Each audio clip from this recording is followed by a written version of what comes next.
Bonjour à tous, donc après avoir parlé de PPCM et de PGCD, de divisibilité un petit peu auparavant, nous continuons en arithmétique et nous allons voir la notion de nombre premier. Alors je pense que vous en avez déjà entendu, mais faisons comme si ce n'était pas le cas, et comme ça permet de partir sur des bases solides. Donc un entier naturel petit n est dit premier. Alors on est dans grand N ici, je vais préciser les choses dans Z, si et seulement si n est supérieur ou égal à 2, donc on élimine 1 de l'ensemble des nombres premiers, donc le plus petit nombre premier en fait sera effectivement 2, et donc la condition pour être premier c'est que n n'est divisible que par 1 et lui-même, donc les seuls diviseurs de n sont 1 et lui-même, c'est ce qui caractérise les nombres premiers. Alors, quelques remarques, donc on note parfois P majuscule comme ça l'ensemble des nombres premiers. Et maintenant, si on considère un nombre petit a, et qu'on appelle dA, l'ensemble des diviseurs, donc D pour diviseur, l'ensemble des diviseurs de A. Et bien dans ces cas-là, alors A est premier, si et seulement si l'ensemble des diviseurs de A est réduit à l'ensemble 1A. De toute façon, 1 et A divisent toujours A, donc en fait, un nombre premier est un nombre qui n'a pas d'autre diviseur que 1 et A, que 1 et lui-même. C'est une autre façon de présenter les nombres premiers. Alors les premiers nombres premiers, il faut les connaître, c'est donc 2, 3, 5, 7, 11, 13, 17, 19, 23, 29, 31, 37, 41, 43, 47, etc. Il n'y aura pas 49 ni 51, mais 53 pour continuer, etc. Le seul nombre premier pair est 2, si on y réfléchit, c'est pas très compliqué. Et sinon, donc bien entendu, tous les autres sont impairs. Alors, l'intérêt essentiel des nombres premiers réside dans le théorème 9, qui est un théorème de décomposition. Alors, on avait déjà vu un théorème de décomposition avec les polynômes, donc on avait décomposé les polynômes à coefficients complexes grâce au théorème fondamental de l'algèbre, comme des produits, on avait décomposé, on avait dit qu'un polynôme à coefficient complexe peut se décomposer comme un produit de polynômes de degré 1 dans C2x, et on avait vu une autre décomposition pour les polynômes, les polynômes à coefficient réel, si on les décompose dans R, donc ils s'écrivent soit comme des produits de polynômes qui sont soit de degré 1, soit de degré 2 à discriminant négatif. Voilà. Donc là, on avait une sorte de décomposition en briques élémentaires des polynômes, en polynômes les plus petits possibles qu'on appelait des polynômes irréductibles.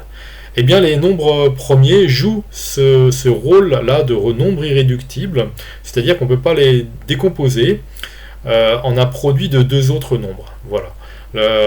Donc, ce n'est pas des nombres qui sont multiples.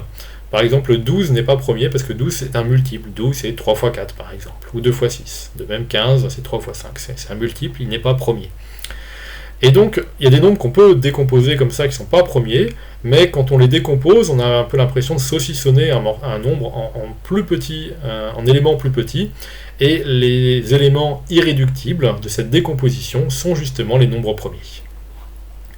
Alors, dans grand Z, les nombres premiers donc, sont ceux de grand N et leurs opposés. Donc il y aura 2, moins 2, 3, moins 3, 5, moins 5, etc. Voilà, ils jouent le même rôle. Alors pourquoi Z? Parce qu'en fait, dans N, il y a un nombre qui est particulier, qui est 1, qui est l'élément unitaire. L'élément unitaire, c'est l'élément qui n'intervient pas dans la multiplication, donc c'est l'élément neutre de la multiplication, mais pas seulement, il y a une autre notion d'élément unitaire aussi, et dans Z, 1 et moins 1 aussi, ce sont deux éléments unitaires.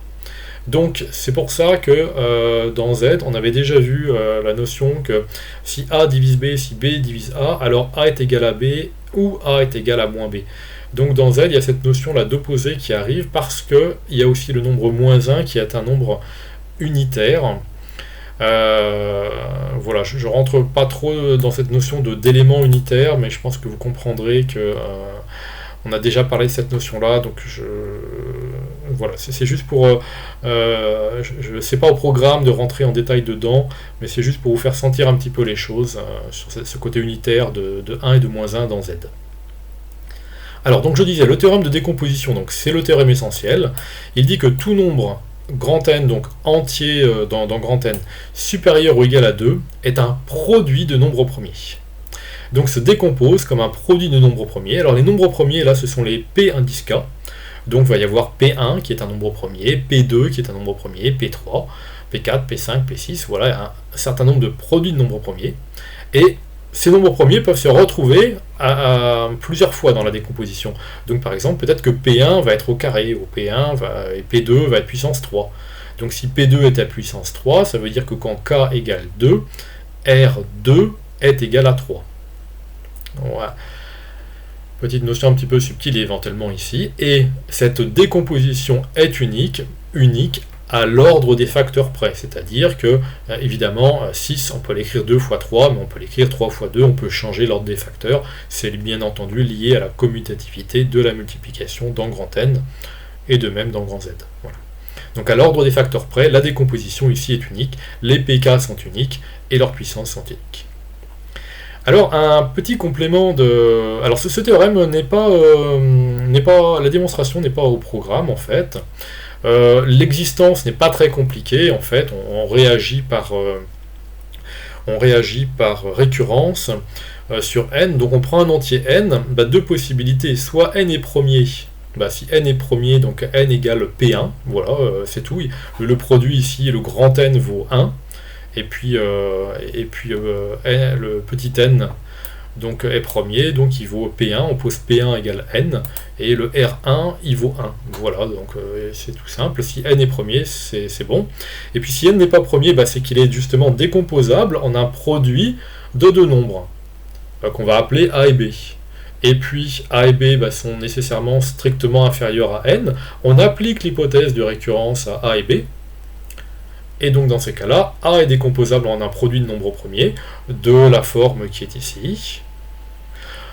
De même, B est décomposable en un produit de nombres premiers de la même forme. Alors c'est peut-être pas les mêmes nombres premiers, mais au pire ce que vous pouvez faire, c'est si un nombre premier apparaît dans l'écriture de A mais pas dans l'écriture de B, vous le mettez quand même dans B mais avec un RK qui vaut 0, avec une puissance 0. Voilà, comme ça il nous gêne pas.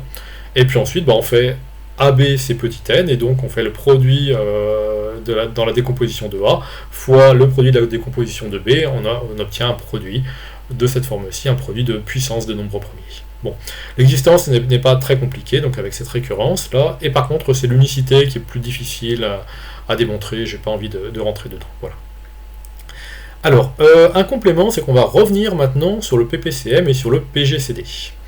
Alors, petit a, c'est un nombre, et donc entier, il peut se décomposer en un produit de nombres premiers. Donc on va l'écrire P1 puissance alpha 1, P2 alpha 2, etc. P grand N, alpha grand N.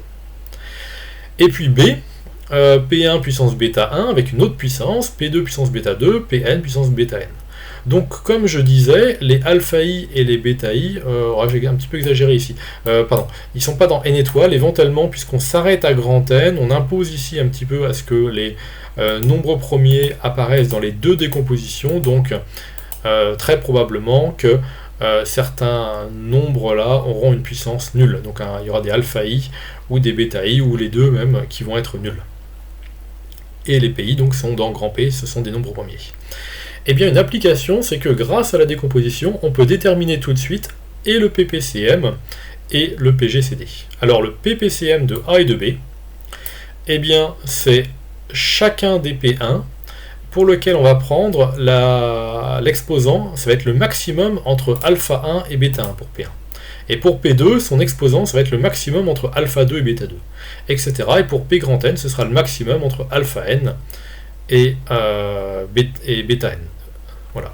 Alors que pour le PGCD, eh bien, on va prendre à nouveau P1, mais avec comme exposant le minimum entre alpha 1 et bêta 1. Pour P2, comme exposant le minimum entre alpha 2 et bêta 2, etc., etc. Alors tout de suite un exemple, j'ai pris 16200. Alors 16200 se décompose comme 2 qui est premier puissance 3. Donc ici, le P1 est égal à 2 et le R1 est égal à 3. Multiplié par 3 puissance 4 et multiplié par 5 puissance 2. Donc ici, le 5 correspond au P3. Et donc le R indice 3 est égal à 2. Voilà. Alors j'ai décomposé aussi 40 500. Donc c'est 2 puissance 2 fois 3 puissance 4 fois 5 puissance 3. Et donc calculons grâce à la remarque qui est ici le PGCD et le PPCM. Donc le PGCD, il y a des puissances de 2 qui sont en commun, donc j'ai pris la plus petite puissance entre 3 et 2, c'est 2, fois 3 puissance, la plus petite puissance, c'est 4, fois 5 puissance, la plus petite puissance, le plus petit exposant, c'est 2. Voilà. Et donc ça donne 8100, et donc on a directement le PGCD. Quant au PPCM, on prend le maximum entre les deux exposants, donc respectivement 3, 4 et 3. Et donc 3, 4 et 3 pour 2, 3 et 5. Alors si j'avais un nombre où j'avais par exemple sur le deuxième ici j'avais x7 par exemple, et là il n'y a pas de 7, donc on aurait écrit x7 puissance 1 ici, et puis au-dessus on aurait écrit x7 puissance 0.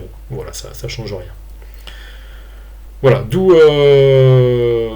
le PGCD et le PPCM. Alors on a remultiplié, vous voyez, il y a une puissance de 2 qui est plus grande, une puissance de 3 aussi, donc on a de 5, pardon, donc on a multiplié par 2 fois 5, donc on a multiplié par 10.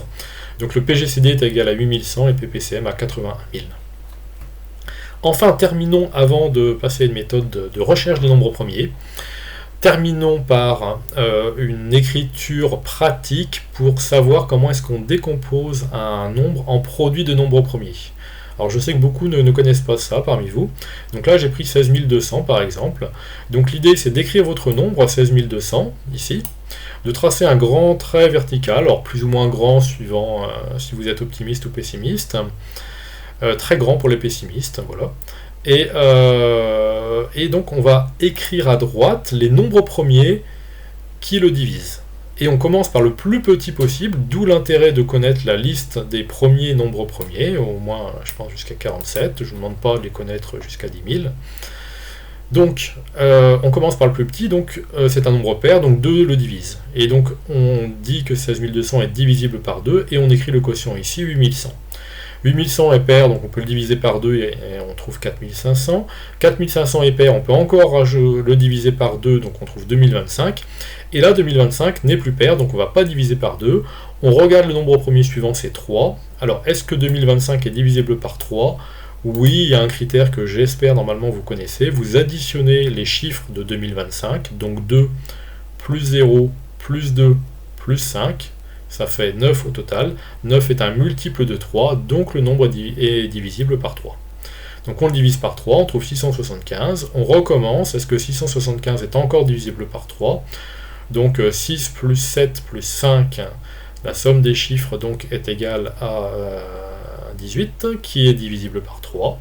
Donc on peut encore diviser le nombre par 3. 675 divisé par 3 donne 225. On rajoute 2 plus 2, 4 plus 5, 9. C'est un multiple de 3, donc on peut encore diviser par 3. On tombe sur 75. 7 plus 5 donne 12, qui est un multiple de 3, donc on peut encore diviser par 3, et on tombe sur 25, qui évidemment n'est pas divisé par 3, mais par, on essaye l'entier premier suivant, qui est 5, effectivement il est divisible par 5, donc 25 divisé par 5 donne 5, et il reste 5, on continue, on peut le diviser par 5, et jusqu'à tomber sur 1. Eh bien, la liste des nombres premiers est exactement ici à droite, donc 2 puissance 3, fois 3 puissance 4, fois 5 au carré, ce qu'on a écrit ici à gauche. Voilà pour les nombres premiers, et donc nous allons voir dans une prochaine vidéo ce qu'on appelle le crible d'Ératosthène.